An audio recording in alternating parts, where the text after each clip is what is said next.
భద్రాచలం వద్ద గోదావరి నదిపై రెండవ వంతెన నిర్మాణ పనులను ఫిబ్రవరి నెలాఖరు వరకు పూర్తి చేయాలని మంత్రి తుమ్మల నాగేశ్వరరావు జాతీయ రహదారుల ఇంజనీరింగ్ అధికారులను ఆదేశించారు. భద్రాచలం వద్ద వంతెన నిర్మాణ పనులను ఆకస్మిక తనిఖీ చేశారు. పనుల్లో తీవ్ర జాప్యం జరుగుతోందని వేగవంతం చేయాలని అధికారులను తుమ్మల ఆదేశించారు. ఇక బ్రిడ్జ్ నిర్మాణానికి తాను 2015లో శంకుస్థాపన చేస్తే నేటి వరకు పనులను సాగుతీస్తున్నారని అసంతృప్తి వ్యక్తం చేస్తూ తక్షణం పనులు ప్రారంభించాలని సూచించారు. వంతెనకు ఇరువైపులా అప్రోచ్ రహదారి పనులను తక్షణమే ప్రారంభించాలని చెప్పారు. 58 కోట్ల పని అయిపోయింది సార్.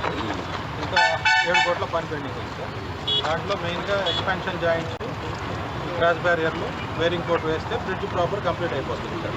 దీని వరకు 3 కోట్లు అయితే లాస్ట్ కాదు, ఇప్పుడు 2-3 సార్లు టర్మినేట్ చేయించారు.